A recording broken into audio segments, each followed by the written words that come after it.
Саламатсыздар ма, құрметті білім алушылар. Бүгінгі азаматтық авиация академиясының география пәні мұғалімі Селенов Шерназ Тұрсынханұлының бүгінгі өтетін біздің тақырып география пәні бойынша елдердің экономикалық көшбасшылары, географиялық орталықтар. Оқудың мақсаты елдердің экономикалық көшбасшыларын білу және анықтау. Бұлар өте маңызды болып келеді. Елдердің түрлері мен орталық жартылай перифериялық жартылай шеткі географиялық орталықтарды анықтау, елдердің арасындағы халықаралық экономикалық интеграция, халықаралық еңбек бөлінісі ұғымдарын түсіну. Жетістік критерийі бойынша экономика көшбасшы болған елдерін анықтап сипаттай алуы, оқушының экономикада көшбасшы елдердің дамыған шаруашылық салаларын атап әсер ететін негізгі факторларды талдай алуы, және үшіншісі орталық периферия, жартылай периферия дегеніміз не екенін білу. Жалпы айтатын болсақ, экономикалық цикл бұл нағыз жиынтық ішкі өнім көтерілу мен төмен түсуінің ауысып келіп отыруын түсіндіреді. Экономикалық цикл 4 фазадан тұрады. Бірінші фаза экономикалық көтерілу, яғни экономиканың өсімі артады. Одан кейін барлық тауарлар мен қызмет көрсету салаларының өндірісінің үнемі үлкеюімен сипатталады. Одан кейін табыстың ұлғаюы, сұраныстың көбеюі, өндірістің барлық көрсеткіштері өз шыңына жетеді. Одан кейінгі екінші фаза рецессия, өндірістің қысқаруы, инвестиция және табыстың азаюы, жиынтық ішкі өнімнің құлауы, барлық көрсеткіштер мен ең төменгі нүкте кризиске алып келеді. Үшінші фаза депрессия, экономика бір орында тұрып қалады және ары қарай жылжымайды. Бұны кейде стагнация деп атайды. Бұны экономиканың толықтай құлдырауына алып келеді. Төртінші фаза қайта оңалу, өндірістің біртіндеп қайта оңалу басталады. Сұраныстың артуы, өнеркәсіптегі қосымша жұмыс орындарының ашылуы, және сонымен бірге сауда қыза бастайды, халықтың табысы көбейіп, кәсіпкерлердің пайдасы арта бастайды. Бұл экономикалық өсімге айналып келеді. Экономикалық даму типтері бірнеше түрге бөлінеді. Көшбасшы елдердің бірқалыпты өсуі, Америка Құрама Штаттары, Европа, өсу таңғажайыптары, Жапония, оңтүстік Корея, Гонконг, өсу трагедиясы, орталық Африканың кейбір елдері, экономикалық өсу жоқ елдер, Зимбабве, Африканың кейбір елдері. Экономикасы дамыған елдерге айтатын болсақ, үлкен жетілік. Одан кейін батыс Европаның шағын капиталистік елдері, азиялық айдаһарлар дамыған және сонымен қатар қоныс аударған капитализм елдері. Сіздерге мысалы тапсырма, осыны толтырып кетсеңіздер болады. Толтырып сіздерге осы қандай осы үлкен жетілікке дамыған елдерге қандай елдер кіреді, құрамы, бастапқы мамандандыру саласы және қазіргі мамандандыру саласын анықтау. Екінші тапсырма сіздерге үлкен жетіліктен батыс Европаның шағын капиталистік елдерінен екі ел таңдайсыздар. Және екінші топ қоныс аударған капитализм елдерінің екі азиялық айдаһарларынан екі елді таңдау қажет. Экономикасы дамыған елдерді мемлекет аты, экономика жетекші салаға әсер ететін факторлар. Бұлар сіздерге берілетін тапсырма. Осыған ортай айтатын болсақ, негізгі бөлінісі орталық көріп тұрғаныңызда ядро центрға, яғни дамыған елдер, периферия жартылай периферия, жартылай дамыған елдер және сонымен қатар дамушы елдер. Және сонымен қатар периферия артта қалған елдер. Орталық елдер мысалы айтатын болсақ, ядролық аймақ, экономиканың басты салаларының шоғырлануы, дүниежүзілік масштабта Фридман моделі бойынша оларға батыс Европа ақш елдері жатады. Үдемелі дамушы аймақ, жартылай периферия, бұл ірі экономикалық орталықтардың арасында орналасқан ядролық аймақтармен көршілес орналасу жартылай перифериялық елдерді ынталандырып, табиғи ресурстардың қарқынды түрде өңделуіне мамандалған. Периферия үшіншісі, депрессивті аймақтар, елде шаруашылықтың дамуы, индустриялық кешендердің ескеруі және әлеуметтік экономикалық мәселелер жұмыссыздық, қылмыс санының өсуімен айқындалады. Бұлар осы негізгі үш негізін құрайды деп айтсам болады.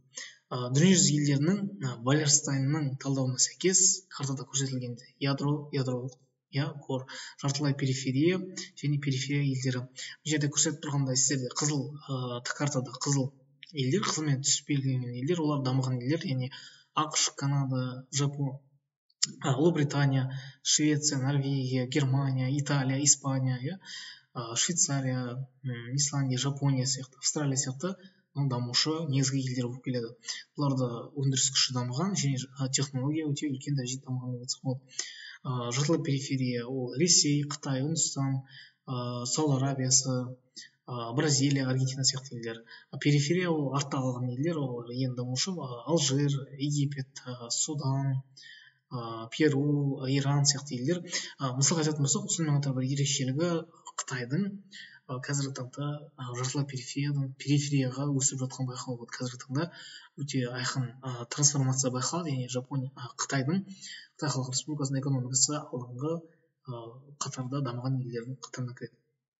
Осы жерде көрсетілгендей, міне көрсетіліп тұрғандай ядролық суретте, яғни ядросы орталық, ақш, Италия, Франция, Ұлыбритания, Жапония ол центр болып келеді. Одан кейін Тайвань, Оңтүстік Корея, Сингапур, Гонконг айналасын қоршайды. Сонымен қатар одан кейін Индия, жартылай периферия, Бразилия, Индонезия, Турция, Түркия сияқты елдер кіреді. Одан кейін периферияға уже Мадагаскар, Бруней, Солтүстік Корея, Бахрейн, Мальдива сияқты осы елдер жатқызуға болады. Енді қараңыздар, бұл жердегі ең ерекшелігі бұл орталық дамыған елдер әрқашанда перифериямен бірге байланысты, яғни олардан көбінесе арзан ресурстар алады. Арзан жұмыс күші, арзан ресурстар, мұнай, газ, уран өте арзан бағада алынып, оны өндіріп тауар жасап шығарады. Мысалы айтатын болсақ, қазіргі таңда мына жерге жасыл орталыққа негізі Қытайды жатқызуға болады. Қазіргі таңда ол периферия болды деп айтсақ та болады. Экономикасы өте қатты дамыған.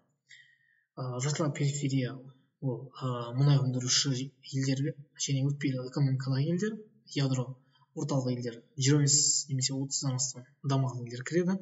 Бағана айтып кеткендей, периферия 100-ге жуық дамушы елдер. Бұл жерде ядролық орталық мемлекеттер жартылай периферияға тікелей әсер етеді. Яғни жаңа технология жасау бойынша, жаңа өндіріс күші бойынша жартылай периферияға әсер етеді.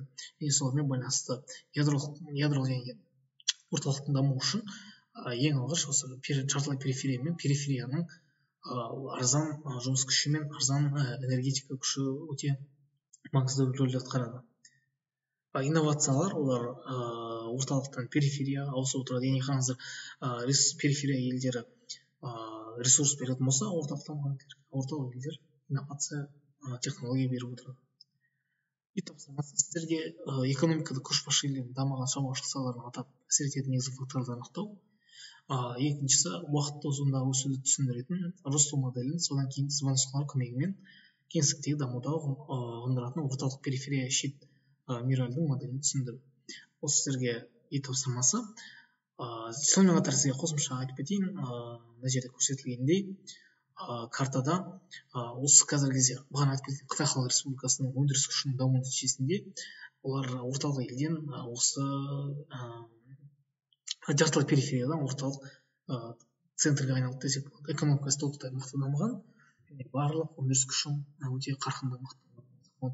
Енді осы Вальдерстайнның моделі өзгеруде, яғни әлемдік деңгейде мысал айтатын болсақ, 10 жыл бұрынғы салыстырғанда Қытай Халық Республикасы өте қарқынды дамып кеткен.